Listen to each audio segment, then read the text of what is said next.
ಶಾಂತಿ ಬೇಡವೇ ಅಂತ. ಯಾಕಂದರೆ ಶಾಂತಿ ಸಭೆಯಲ್ಲೂ ಕೂಡ ಇವತ್ತು ಕಿರಿಕಾಗಿದೆ. ಶಾಂತಿ ಸಭೆಗೂ ಬಂದಿಲ್ಲ, ಗೈರು ಹಾಜರಾಗಿದೆ. ಶಿವಾಜಿ ಮೂರ್ತಿ ಮೆರವಣಿಗೆಯ ವೇಳೆ ಕಲ್ಲು ತೂರಾಟ ಶಾಂತಿಗಾಗಿ ಜಿಲ್ಲಾಡಳಿತ ಇವತ್ತು ಶಾಂತಿ ಸಭೆಯನ್ನು ಕರೆದಿತ್ತು. ಆದರೆ ಶಾಂತಿ ಸಭೆಗೆ ಎಲ್ಲರನ್ನೂ ಕೂಡ ಆಹ್ವಾನಿಸಲಾಗಿತ್ತು. ವಿಶೇಷವಾಗಿ ಹಿಂದೂ ಮತ್ತು ಮುಸಲ್ಮಾನರನ್ನು ಸಂಘಟನೆಗಳವರನ್ನ ಕರೆಯಲಾಗಿತ್ತು. ಬಾಗಲಕೋಟೆ ಜಿಲ್ಲಾಡಳಿತದ ಹಿಂದೂ ಮತ್ತು ಮುಸ್ಲಿಂ ನಾಯಕರ ಸಭೆಯನ್ನು ಕರೆಯಲಾಗಿತ್ತು. ಶಾಂತಿಯನ್ನು ಕಾಪಾಡಬೇಕು, ಯಾವುದೇ ಕಾರಣಕ್ಕೂ ಅಹಿತಕರ ಘಟನೆಗಳಿಗೆ ಕೈ ಹಾಕಬಾರದು ಅನ್ನುವಂಥದ್ದು ಉದ್ದೇಶ.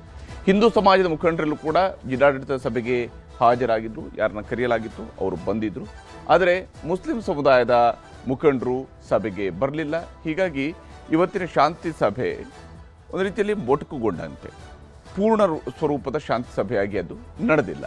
ಸಭಾಂಗಣದ ಹೊರಗೆ ನಿಂತಿದ್ದರೆ ಹೊರತು ಸಭೆಗೆ ಬರಲೇ ಇಲ್ಲ. ಮುಸಲ್ಮಾನರು ಬಂದಂಥವರು, ಮುಸ್ಲಿಂ ಸಮುದಾಯದ ಮುಖಂಡರುಗಳು ಬಂದಂಥವರು ಆ ಸಭೆ ನಡೀತಾ ಇದ್ದಂಥ ಸಭಾಂಗಣದ ಹೊರಗಡೆ ಇದ್ದರು. ಆದರೆ ಅವರು ಸಭೆಯ ಒಳಗಡೆ ಬರಲಿಲ್ಲ. ಅಸಹಾಯಕ ಸ್ಥಿತಿಯಲ್ಲಿ ಜಿಲ್ಲಾ ಪೊಲೀಸ್ ಮತ್ತು ಜಿಲ್ಲಾಡಳಿತ ಕುಳಿತಿದೆ. ಈ ಒಂದು ಬೆಳವಣಿಗೆಯಿಂದಾಗಿ ಪ್ರವಾಸಿ ಮಂದಿರದಲ್ಲಿ ಉಸ್ತುವಾರಿ ಸಚಿವರ ಭೇಟಿ ಮಾಡಿದ್ದಾರೆ. ಇದಾದ ನಂತರ ಮುಸ್ಲಿಂ ಮುಖಂಡರು ಹೋಗಿ ಅಲ್ಲಿ ಆರ್ ಬಿ ತಿಮ್ಮಾಪುರ ಅವ್ರನ್ನ ಭೇಟಿ ಮಾಡಿ ಅವ್ರ ಜೊತೆಗೆ ಮಾತುಕತೆಯನ್ನು ನಡೆಸಿದ್ದಾರೆ. ಘಟನೆಯ ಬಗ್ಗೆ ವಿವರಣೆಯನ್ನು ನೀಡಿದ್ದಾರೆ. ಇಷ್ಟಕ್ಕೂ ಇಲ್ಲಿ ಬಾಗಲಕೋಟೆಯಲ್ಲಿ ಆಗಿರುವಂತಹ ಈ ಒಂದು ಬೆಳವಣಿಗೆಯ ನಂತರ ಬಾಗಲಕೋಟೆ, ನವನಗರ ಮತ್ತು ವಿದ್ಯಾಗಿರಿಯಲ್ಲಿ ನಿಷೇಧಾಜ್ಞೆಯನ್ನು ಜಾರಿಗೊಳಿಸಲಾಗಿದೆ. ನಿಷೇಧಾಜ್ಞೆಯನ್ನು ಇನ್ನೂ 4 ದಿವಸಗಳವರೆಗೆ ಮುಂದುವರಿಸಲಾಗುತ್ತೆ. ಫೆಬ್ರವರಿ 24ರವರೆಗೂ ಕೂಡ ನಿಷೇಧಾಜ್ಞೆಯನ್ನು ಹಾಕಲಾಗಿದೆ. ಸಭೆ ಸಮಾರಂಭ ಧರಣಿ ಮಾಡದಂತೆ ಆದೇಶವನ್ನು ಹೊರಡಿಸಲಾಗಿದೆ. ಯಾವುದೇ ಸಭೆ ಸಮಾರಂಭ ಮಾಡೋಂಗೆ ಇಲ್ಲ. ಮುಂಜಾಗ್ರತಾ ಕ್ರಮವಾಗಿ ಕಿಲ್ಲಾಗಲ್ಲಿ ಪಂಕಾ ಮಸೀದಿ ಸುತ್ತ ಪೊಲೀಸ್ ಬಂದೋಬಸ್ತನ್ನು ಕೂಡ ಹಾಕಲಾಗಿದೆ.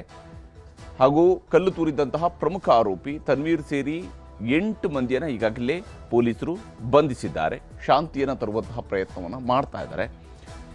ಇಷ್ಟೆಲ್ಲ ಒಂದು ಕಡೆ ನಡೀತಾ ಇದೆ, ಈ ಬೆಳವಣಿಗೆಗಳು ಒಂದು ಕಡೆಯಲ್ಲಿ ನಡೀತಾ ಇದೆ. ಆದರೆ ಮತ್ತೊಂದು ಕಡೆಯಲ್ಲಿ ಶಾಂತಿ ಸಭೆಗೂ ಕೂಡ ಗೈರು ಹಾಜರಾಗಿರೋದ್ರಿಂದಾಗಿ ಯಾವ ರೀತಿಯಾಗಿ ಇಲ್ಲಿ ಶಾಂತಿ ನೆಲೆಸೋದಕ್ಕೆ ಸಾಧ್ಯ ಆಗುತ್ತೆ ಅನ್ನುವಂಥ ಪ್ರಶ್ನೆ ಇದ್ದೇ ಇದೆ. ಆದರೆ ಪೊಲೀಸರು ಮತ್ತು ಸರ್ಕಾರದ ಜವಾಬ್ದಾರಿ ಅಲ್ಲಿ ಶಾಂತಿಯನ್ನು ಕಾಪಾಡುವಂಥದ್ದು. ಎಲ್ಲ ಸಮುದಾಯಗಳು ಕೂಡ ಸಾಮರಸ್ಯದಿಂದ ಮುಂದೆ ಸಾಗುವಂತೆ ನೋಡಿಕೊಳ್ಬೇಕಾಗಿರೋದು ಕೂಡ ಸರ್ಕಾರದ ಜವಾಬ್ದಾರಿ.